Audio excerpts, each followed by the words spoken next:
오늘은 총회 주제 설교 18번째 시간입니다.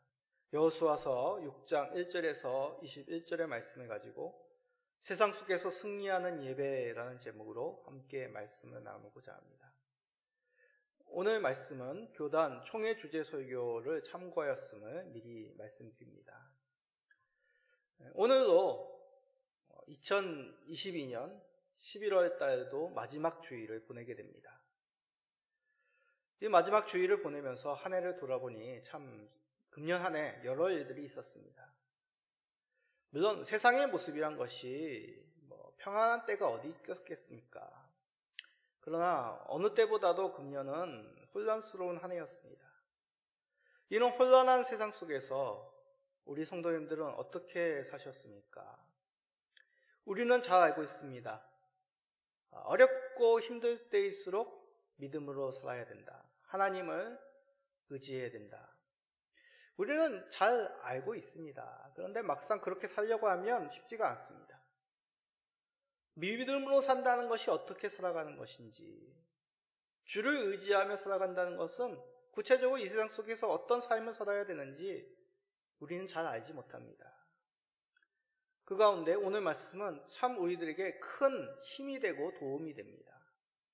하나님께서 혼란스러운 세상 속에서 하나님 백성들이 어떻게 살아가야 하는지를 우리들에게 구체적으로 말씀하시기 때문입니다.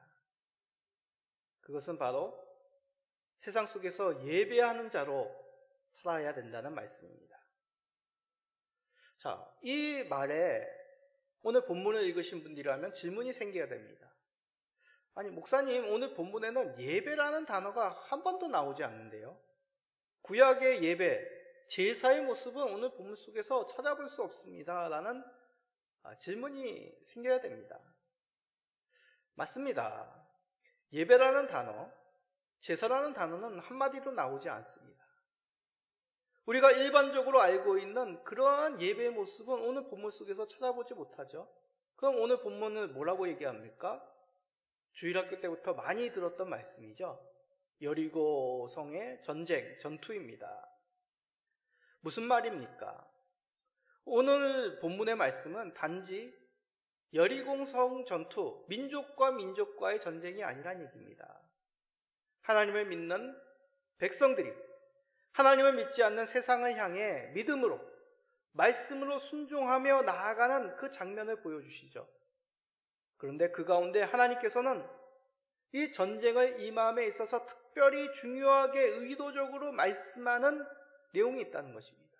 그것이 바로 예배라는 얘기죠. 하나님께서는 여리고성 전쟁을 통하여 세상 속에 나아갈 때 예배하는 백성으로 살아가야 된다는 것을 오늘 이 여리고성 전투 가운데 보여주고 있다는 것입니다. 오늘 말씀을 통해 예배의 중요성을 새롭게 발견하시기를 바랍니다. 그리하여 세상 속에서 예배하는 우리 모든 성도님 되시기를 간절히 간구드립니다. 자, 먼저 하나님께서는 세상 속에서 예배하는 자, 그 예배, 바로 하나님께서 준비하시는 예배라는 것을 각인시켜 줍니다. 여호수아서 6장 1절을 읽어봅시다. 이스라엘 자손들로 말미암아 여리고는 굳게 닫혔고 출입하는 자가 없더라. 무슨 말이죠? 여리고성이 철통같이 준비하고 있다는 얘기입니다. 여리고성, 어떤 성일까요? 자, 그림을 봅시다. 여리고성 외형입니다. 고고학자들이 발굴한 여리고성 터입니다. 이 유적으로 추측한 그 성, 복원도가 바로 성도님들 오른쪽에 있는 그런 모습입니다. 여리고 지역 자체가 굉장히 특이한 지역인데요. 지중해 바다보다도 이 여리고 지역은 약 230m 지점이나 아래에 있습니다. 해수면보다 230m나 아래에 있는 이 평원이 여리고 지역이란 얘기죠. 그래서 지표면에서 가장 낮은 곳에 위치한 도시가 바로 이 여리고 도시라고 합니다. 그곳에서 약 20세기 초반부터 발굴이 시작이 돼서 저 여리고성 터전을 발굴해냈습니다. 발굴해서 보니까 너비 약 1.5m, 두 성으로 되어 있는데 바깥쪽에 있는 성은 약 주전 2000년경에 지었던 것으로 보여지고 안쪽에 있는 내성은 주전 약 3000년경에 지어진 것으로 학자들은 보고 있습니다. 인류 역사상 발견된 성벽 중에서 가장 오래된 성벽이라고 합니다. 지금이야 흙으로 만들어진 돌로 만들어진 그런 성인데 무너질 수 있지 돌 무너질 수 있는 거 아니야? 아닙니다. 고대 사회 속에서 이런 성벽은 지금으로 따진다면 난공불락의 요새화된 도시라고 할 수 있습니다. 최신 방공 시스템, 최강 방위군들이 철통같이 지키고 있는 오늘날의 가장 방비가 잘 된 곳 어디가 떠오르십니까? 저는 미국 국방성 펜타곤이 떠올랐습니다. 그 당시 고대 사회의 펜타곤이 바로 저 여리고 도성이란 얘기죠. 그런데 여리고성 본문 속에서 어떻게 보여집니까? 문을 굳게 걸어 잠그고 있습니다. 어떤 사람도 출입이 없는 쥐 죽은 듯이 고요하게 꽁꽁 걸어 잠그고 있는 여리고성이었습니다. 마치 무엇인가가 놀라서 웅크리고 있는, 미동도 없는 그런 웅크려서 바깥을 예의주시하고 있는 그런 모습이라 할 수 있습니다. 왜일까요? 왜 이들은 이렇게 문도 꽁꽁 잠그고 아무런 인기척도 없이 고요하게 바깥을 주시하고 있는 것일까요? 그 이유가 2절에 있습니다. 여호수아서 6장 2절을 읽어봅시다. 여호와께서 여호수아에게 이르시되 보라 내가 여리고와 그 왕과 용사들을 내 손에 넘겨주었으니. 하나님께서 여호수아에게 말씀하시기를 보라고 하십니다. 보라는 뜻은 주의 깊게 눈과 마음을 한 곳에 집중해라, 그런 뜻이죠. 여호수아가 주의 깊게 살펴보고 마음에 두어야 될 내용이 무엇입니까? 그것은 하나님께서 여리고성을 붙여주셨다는 것입니다. 이스라엘에게 여호수아 너에게 이 성을 주었다, 넘겨주었다. 성을 정복하기 위해 준비하고 먼 길을 달려온 이 여호수아, 이스라엘에게 있어서 이 말씀은 큰 힘과 용기가 되는 말씀입니다. 그러나 이것은 이스라엘 백성들의 눈에 보이는 아주 작은, 하나님이 행하신 것 중에 아주 작은 것에 불과합니다. 하나님께서는 미리 이 성을 위하여 작전을, 계획을, 행함을 하셨습니다. 자기 백성들을 위해 이미 이루어 놓으신 놀라운 일들이라는 얘기죠. 이스라엘 백성도 눈에 보이지 않지만 벌써 자기 백성들보다 앞서서 이 전쟁을 위해서 치밀하게 준비하신 하나님이십니다. 우리가 읽지 않았지만 6장 앞에 보면 여리고에 몰래 들어간 두 정탐꾼이 나옵니다. 이 성이 어떤지 미리 여호수아가 이 두 정탐꾼을 보낸 것이죠. 그래서 그 유명한 라합을 만나게 됩니다. 이 두 정탐꾼은 라합을 통해 놀라운 소식을 듣게 됩니다. 이곳 성 사람들이 하나님을 두려워하고 있어요. 바깥에서 하나님께서 행하신 일, 홍해 물을 마르게 하시고 아모리 민족 두 왕 시온과 옥을 제거하신 그 백성들을 전멸시켰다는 그 소문을 이 여리고 사람들이 하나도 빠짐없이 듣고 두려워하고 있습니다. 여리고 사람들이 하나님이 행하신 일도 간담이 놓고 있다는 놀라운 소식을 이 두 정탐꾼들이 듣게 되었죠. 하나님의 능력이십니다. 이 놀라운 소식은 이 말을 전하는 라합이 여호수아에게로 하나님의 언약의 백성 이스라엘 편에 서게 하는 결정적인 사건이 됩니다. 이렇듯 하나님께서는 이스라엘보다 먼저 여리고성을 공략하신 것이죠. 요단을 건너는 과정도 이들에겐 큰 충격이었습니다. 홍해의 물을 마르게 하신 것처럼 하나님께서 그 장마철에 넘쳐나는 그 요단 국물을 마르게 하신 것이죠. 마른 땅같이 이스라엘 백성들이 그 요단강을 건너게 된 것입니다. 이 소식을 듣고 가나안 민족은 벌벌 떨며 여리고 사람들은 하나님이 그 놀라운 일을 행하시는 것을 보고 그들이 이 여리고성 앞에 있다는 것을 보고 두려워 꽁꽁 문을 잠그고 있었던 것이죠. 이 놀라운 공포, 이 두려움, 여호수아서 5장 1절에 이렇게 기록하고 있습니다.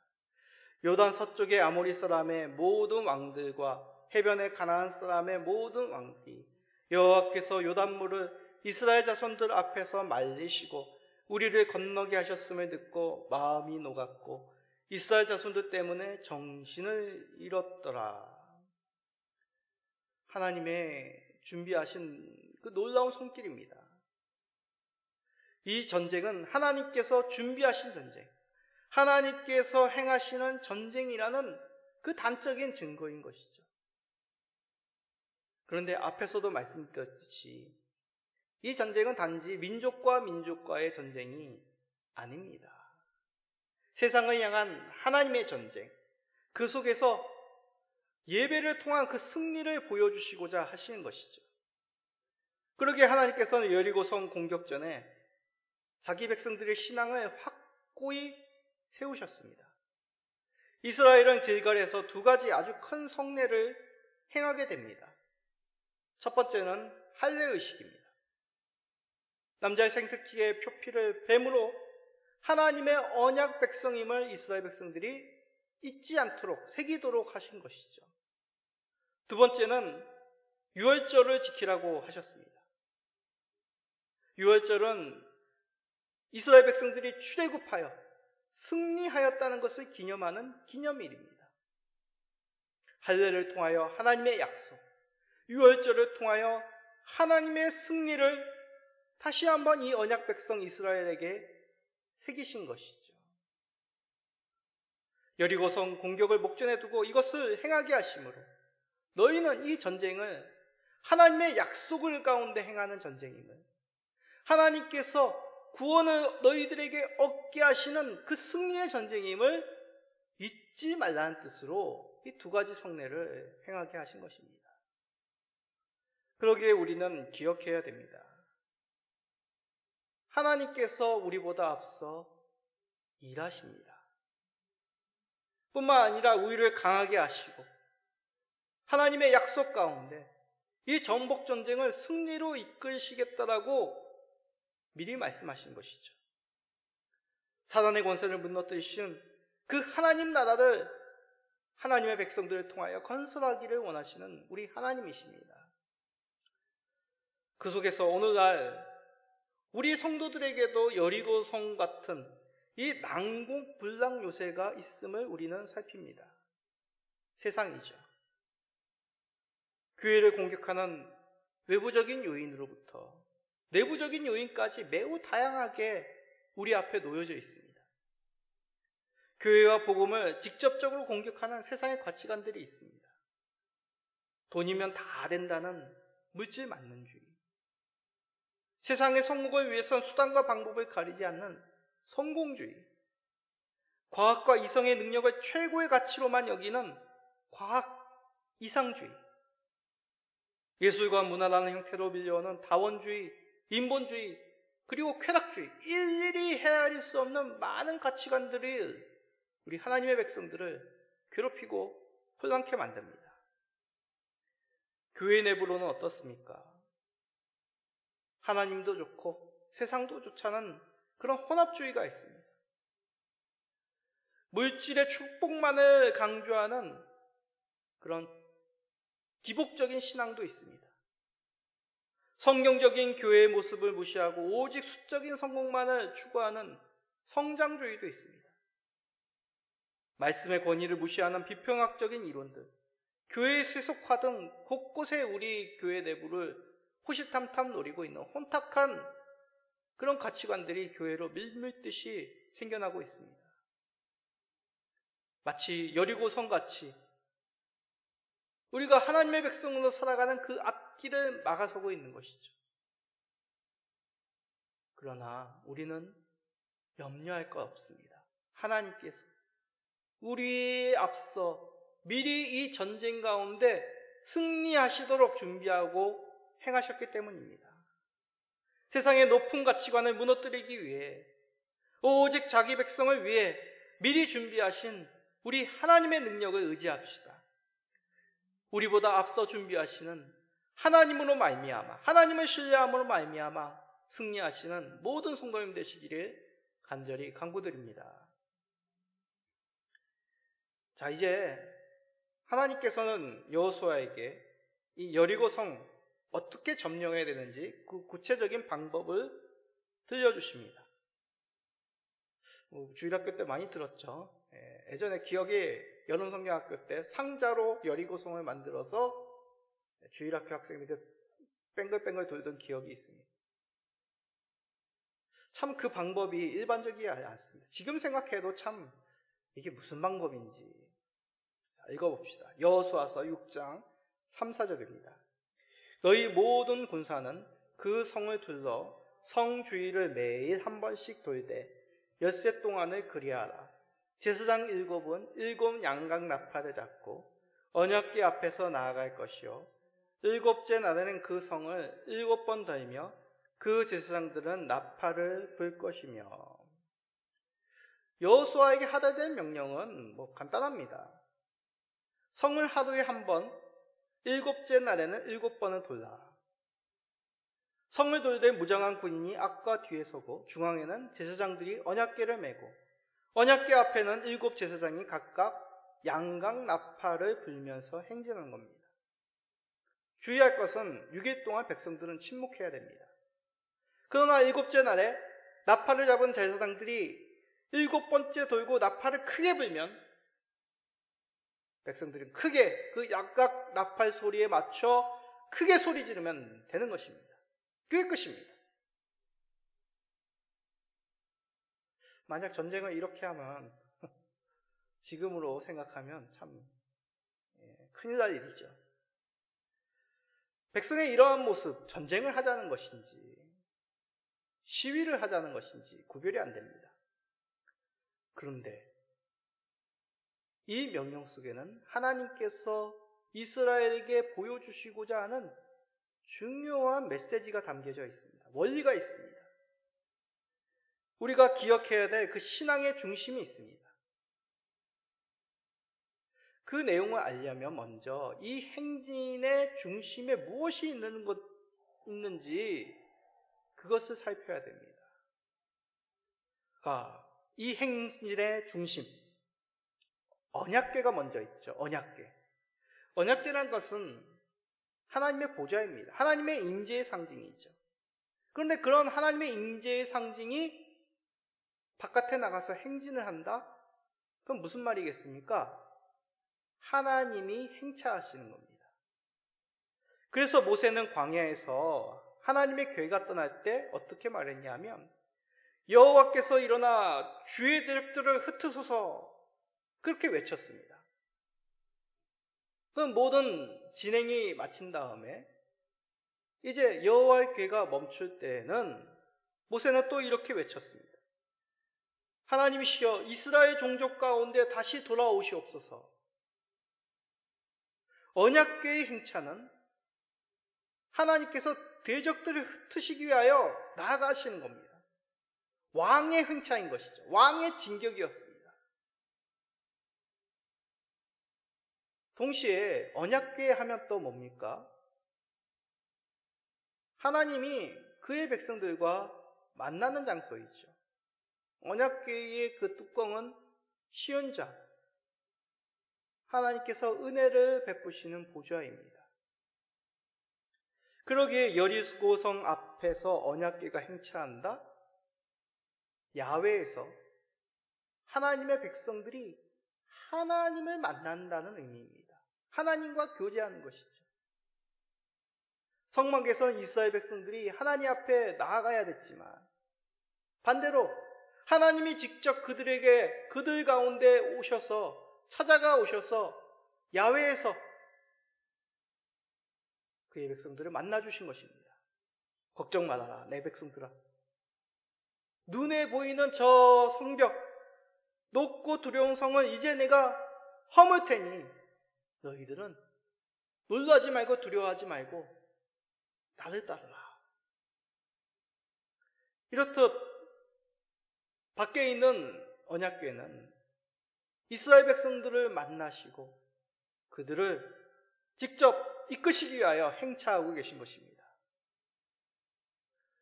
언약궤의 행차를 통해 하나님께서 친히 자기 백성들을 성막 밖에서 만나주신 것이죠. 또한 우리가 주목해야 될 단어, 언약궤와 동시에 7이라는 숫자입니다. 하나님께서 너무나 의도적으로 반복적으로 7을 강조하셨습니다. 먼저 뭐가 있습니까? 7명의 제사장. 7일 동안 돕니다. 또한 아무 말 하지 않아도 자동적으로 이 7이라는 숫자 하면 딱 먼저 생각나는 게 뭐죠? 주일이죠. 안식일입니다. 안식일은 하나님의 창조의 사건을 완성하신 기념하는 날입니다. 하나님의 모든 세상 만물을 창조하시고 그 7일째 안식하셨죠. 안식하셨다는 것은 쉬셨다는 의미와 동시에 이 모든 것을 마치고 완성하시고 좌정하셨다는 의미입니다. 하나님께서 모든 세상 만물을 말씀으로 창조하신 주의 나라를 보시며 기뻐하시며 안식하신 것이죠. 그러기에 이 안식일은 세상 만물을 다스리신 우리 하나님께서 그 모든 창조의 사건을 마치시고 세상을 다스리는 보좌에 앉으신 것입니다. 통치가 시작됐다는 것을 알리시는 것이죠. 왕의 즉위식입니다. 또한 안식일은 출애굽 당시에는 어떤 의미입니까? 하나님께서 이스라엘 백성들을 구원하신 날이죠. 신명기 5장 15절입니다. 너는 기억하라. 내가 애굽 땅에서 종이 되었더니 내 하나님 여호와가 강한 손과 편팔로 거기서 너를 인도하여 내었나니 그러므로 내 하나님 여호와가 내게 명령하여 안식일을 지키라 하느니라. 아멘. 안식일이 하나님의 창조의 완성인과 동시에 하나님의 통치 그 보좌에 앉으신 날입니다. 통치가 시작되었음을 알리는 것입니다. 뿐만 아니라 출애굽 당시에는 하나님께서 그의 백성들을 그 종되었던 곳에서 구원하신 날을 기념하는 날입니다. 그런데 그런 안식일 7번째 날이 의도적으로 7 물론 성경 가운데는 이 7번째 도는 날 그날이 안식이라는 말은 없습니다. 그러나 적어도 7일 중 하나는 틀림없이 안식일이 되는 것 아니겠습니까? 그렇다면 언제 안식일이겠습니까? 추측건데 가장 마지막 7번째 날이 안식일이 되는 것 아니겠습니까? 그러므로 여리고성을 7일 동안 돈다. 7사람의 제사장이 그리고 마지막 7째 날에 7번을 돌게 한 이유 우리는 쉽게 알 수 있습니다. 안식일을 정하여 하나님께서 친히 자신의 보좌 그 언약궤를 행진케 하심으로 자기 백성들과 교제하시고 세상을 정복하여 나가시는 그 하나님의 행진임을 보여주신 것이죠. 하나님께서 세상을 다스리시고 구원하신 분이심을 이스라엘 백성들은 그 하나님의 행진에 통하여 경배하며 찬양할 수 있는 그 마음의 중심을 깨닫게 하신 것입니다. 우리는 이런 의미를 우리의 예배 속에 담아내고 있습니다. 여리고성 앞 평원에서 행차하시던 그 하나님께서 우리의 예배 가운데 함께 계십니다. 우리를 얼마든지 만나주시고 지금도 세상을 다스리시고 우리를 구원하신 분이심을 우리 예배 가운데 보여주시고 나타내시고 있는 계신 것이죠.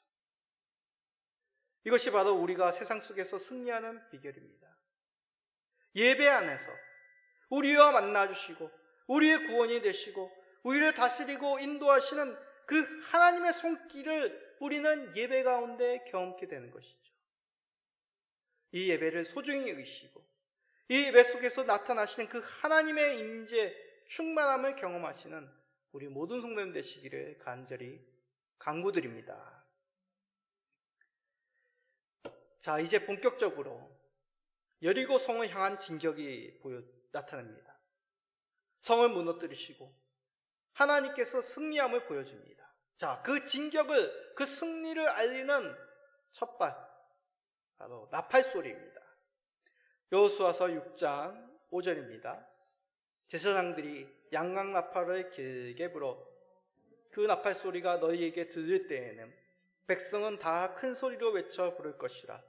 그리하면 그 성벽이 무너져 내리리니 백성은 각기 앞으로 올라갈지니라 하시매. 하나님께서 얼마든지 다른 방법으로 이 여리고성을 무너뜨릴 수 있습니다. 그렇죠. 세상을 창조하시고 홍해를 건너게 하시고 애굽의 군대를 그 홍해에 잠기게 하신 하나님,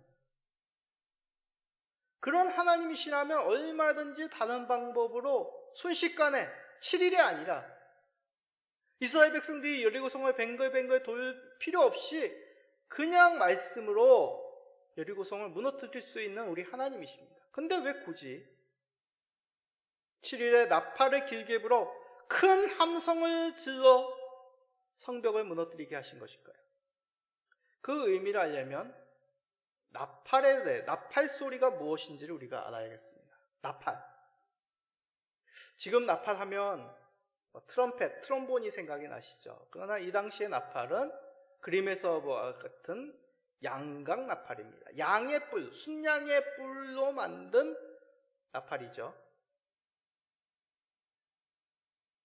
이 성경에서 나팔 소리는 하나님의 임재의 대표적인 상징입니다.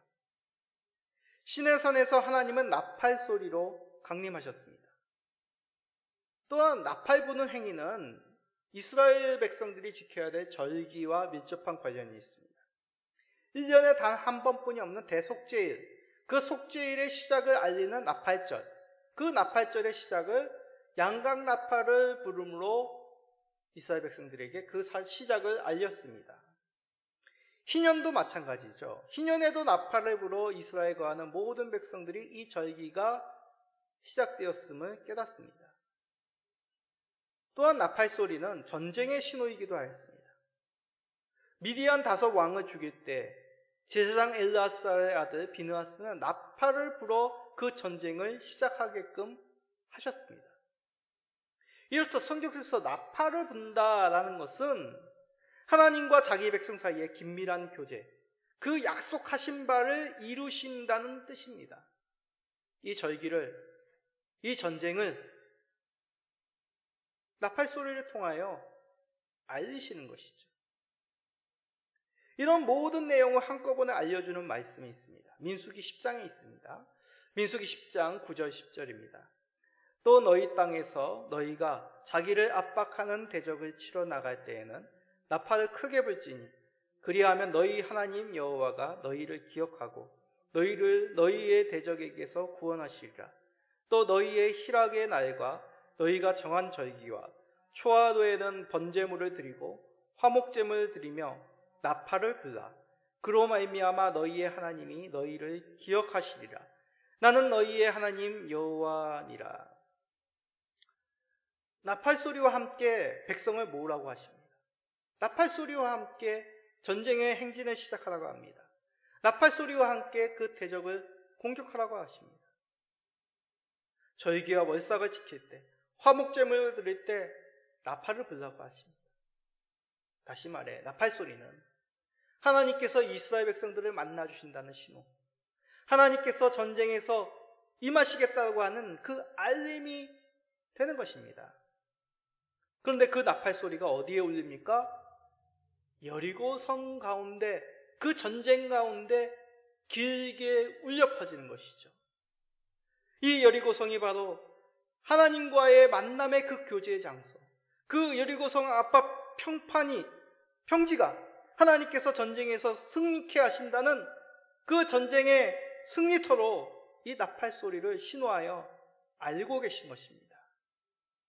그리고 마지막 일곱째 날, 백성들은 하나님의 소리에 응답하여 그동안 순종하여 침묵하였던 그 입을 열어 크게 함성을 외치는 것이죠. 여호수아서 6장 20절입니다. 이에 백성을 외치고 지상들은 나팔을 불매 백성이 나팔 소리를 들을 때 크게 소리질러 외치니 성벽이 무너져 내린지라. 백성이 각기 앞으로 나아가 그 성에 들어가서 그 성을 점령하고. 백성들이 자신들의 힘, 함성을 의지하여서 성벽을 무너뜨린 것이 아니죠. 무슨 요즘 과학이 발달해서 음파로, 고음으로, 진동으로, 그런 의미가 아닙니다. 함께 하신 하나님, 약속하신 하나님, 큰 나팔 소리로 외치시라고 하는 그 하나님을 말씀을 믿고 의지하여 그 입을 떼어 큰 소리로 외침으로 그 성이 순식간에 무너진 것입니다. 버티다 무너진 것이 아닙니다. 여리고성 사람들이 버티고 전쟁하고 성벽이 무너지지 않도록 버티다가 그런 것이 아니죠. 순식간에 이스라엘 사람들이 손쉽게 그 성을 점령할 수 있게 우르르 순식간에 일순간에 여리고성이 무너진 것입니다. 이렇듯 나팔 소리는 하나님이 함께 하시는, 전쟁 가운데 우리 하나님이 함께 하시는 징표입니다. 다른 생각에 휩싸이기 쉬운 이 연약한 이 사람들의 마음을 하나님께로 향할 수 있도록 나팔 소리가 하나님께로 우리를 이끌고 있는 것이죠. 우리의 예배가 바로 이러하다는 것입니다. 일주일 동안 분주한 우리의 마음입니다. 세상 속에서 방향을 잃고 좌우를 분간하지 못하였던 우리들의 생각과 우리들의 삶이었습니다.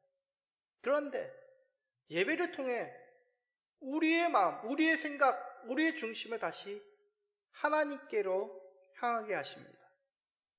우리의 마음을 하나님께로 향하게 우리는 예배를 소중히 여기셔야 됩니다.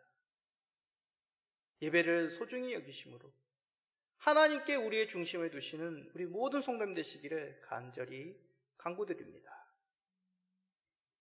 사랑하는 성도님들, 오늘 여리고 전쟁이라는 아주 익숙한 말씀을 들었습니다.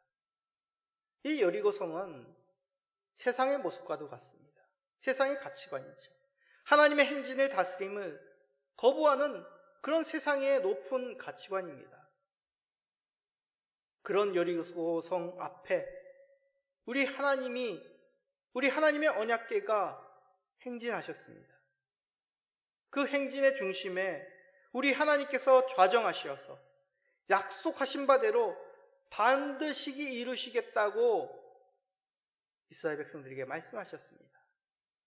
일곱째 제사장 7일 동안의 성도이기, 일곱째 날에 7번 더이기, 매번 나팔 소리와 함께하는 그 행진하는 일, 이 모든 행위는 하나님께서 자기 백성에게 맺은 그 언약을 풍성케 하시기 위한, 풍성히 누리게 할 수 있도록, 깨닫게 하시도록 시청각 교제로, 실물 교육으로 이스라엘 백성들에게 보여주신 것이죠. 그 결과물이 무엇입니까? 바로 우리들의 예배란 것이죠. 지치고 힘들고 낭망될 때 우리가 예배에 집중해야 될 그 이유가 여기 있는 것입니다. 주님의 날에 온 교회가 함께 예배하는 바로 그것은 바로 하나님이 강림하시고 원수를 흩트리시고 세상의 높은 가치관들을 무너뜨리시며 하나님 백성들에게 승리를 안겨주시는 그 산 현장이 바로 우리가 지금 드리는 이 예배라는 사실이죠. 예배하는 성도들이야말로 가장 복된 성도들입니다. 이 사실을 기억하시며 이 하나님의 예배하시고 준비하신 이 복된 이 현장, 이 예배 현장에 힘써 하나님께 마음을 두시는 우리 모든 성도님 되시기를 예수 그리스도의 이름으로 간절히 축복드립니다. 아멘.